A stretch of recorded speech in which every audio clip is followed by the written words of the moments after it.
Oke, di sini saya akan menyampaikan teks eksposisi saya yang bertema Laut Sumber Kehidupan yang Tidak Akan Tergantikan.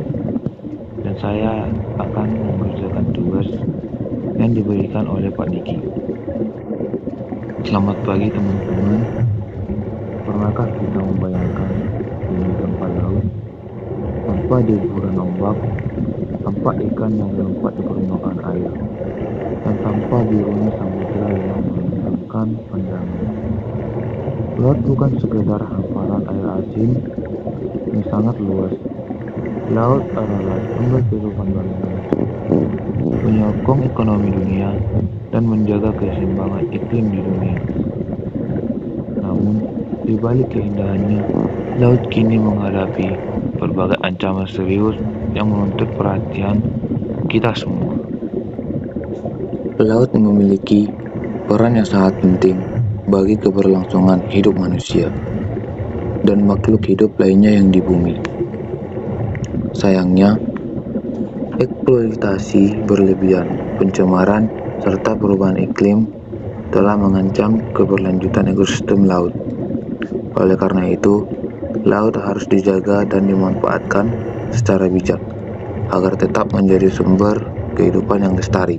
Yang pertama, laut memiliki fungsi vital sebagai pengatur keseimbangan iklim global. Lebih dari 70% permukaan bumi tertutup oleh lautan yang berfungsi menyerap panas dari sinar matahari serta gas karbon dioksida dari atmosfer. Proses ini membantu menstabilkan suhu bumi agar kehidupan dapat berlangsung dengan nyaman. Bayangkan, jika laut kehilangan kemampuannya yaitu menyerap karbon, suhu bumi akan meningkat lebih cepat, menyebabkan pencairannya es di kutub. Selain itu, naiknya permukaan air laut dan munculnya bencana iklim seperti badai tropis, kekeringan, serta banjir besar. Dengan kata lain, laut berperan layaknya paru-paru di dunia, sama pentingnya dengan hutan yang kita kenal sebagai paru-paru daratan. Selain itu, laut juga menghasilkan oksigen melalui fitoplankton, makhluk laut mikroskopis yang melakukan fotosintesis. Para ahli memperkirakan bahwa lebih dari setengah oksigen di atmosfer berasal dari laut. Jadi, setiap kita menghirup udara segar, kita seharusnya berterima kasih pada laut. Yang kedua, laut sebagai sumber ekonomi dan pangan utama bagi manusia. Di Indonesia, lebih dari 60% wilayahnya adalah lautan, dan jutaan masyarakat bergantung pada hidup sektor maritim, mulai dari nelayan, petani rumput laut, hingga pelaku wisata bahari. Setiap tahun, sektor kelautan menyumbang triliunan rupiah bagi perekonomian nasional. Ikan, udang, cumi-cumi, dan hasil laut lainnya menjadi komoditas ekspor yang sangat dibutuhkan negara lain.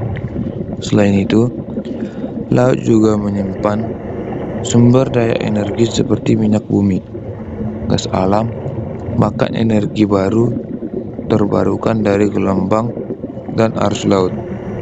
Namun, potensi ini seringkali diimbangi dengan pengolahan yang baik.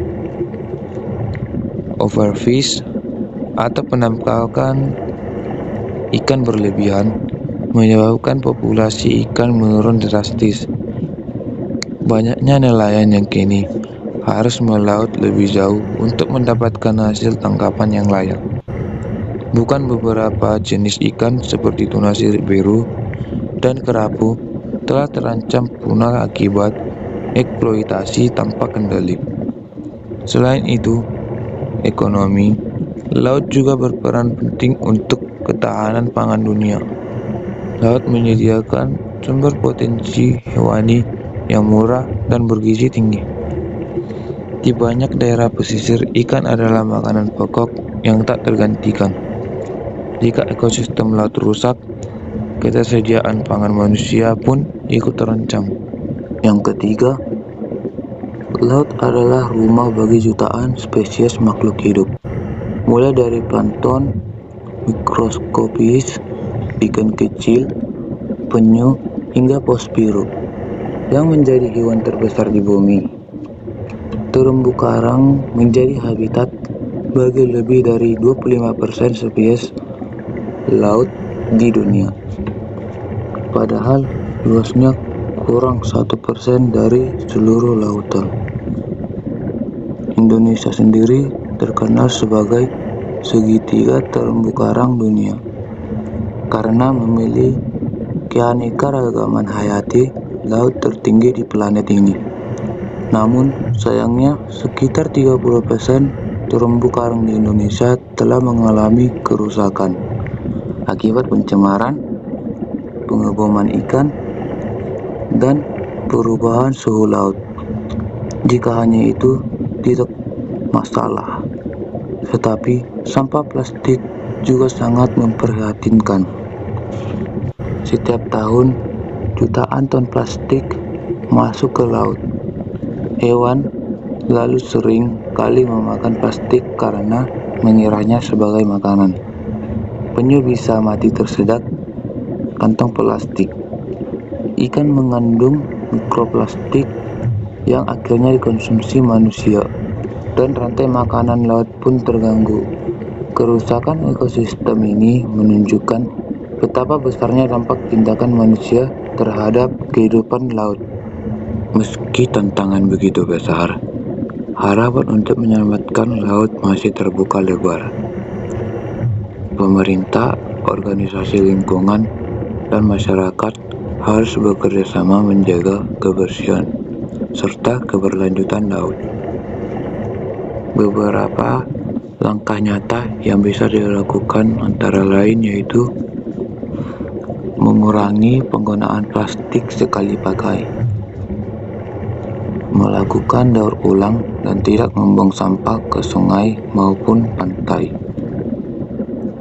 menerapkan sistem penangkapan ikan berkelanjutan, melindungi wilayah laut tertentu sebagai kawasan konservasi. Yang terakhir, edukasi sejak dini tentang pentingnya menjaga ekosistem laut. Selain itu, wisata bahari juga perlu dikelola dengan tanggung jawab. Jangan sampai keindahan pantai dan terumbu karang rusak hanya karena aktivitas wisata yang tidak terkontrol. Laut bukan hanya tempat untuk mencari keuntungan, tetapi juga mewariskan yang harus dijaga untuk generasi yang mendatang. Teman-teman sekalian, laut bukanlah sekedar pandangan biru di cakrawala. Laut adalah kehidupan itu sendiri. Ia memberi kita napas, makanan untuk dimakan, dan cuaca yang menyejukkan. Namun kini, laut sedang mencuri terancam, tereksploitasi, dan diabaikan. Jika kita terus acuh, maka bukan tidak mungkin suatu saat laut akan kehilangan daya hidupnya. Dan ketika laut mati, kehidupan di bumi pun akan ikut terancam. Karena itu, menjaga laut berarti menjaga masa depan kita semua. Mari kita mulai dari hal kecil seperti tidak membuang sampah sembarangan, mendukung produk ramah lingkungan, dan menyebarkan kesadaran bahwa laut bukan tempat sampah, melainkan rumah kehidupan. Sebagaimana pepatah mengatakan, laut memberi tanpa meminta, tetapi kini laut menunggu manusia untuk peduli. Demikianlah teks eksposisi yang saya sampaikan tentang laut sebagai sumber kehidupan yang harus kita jaga. Semoga dengan pemahaman ini, kita semua lebih menghargai peran laut dan berkomitmen menjaga kelestariannya. Oke, sekian dan terima kasih.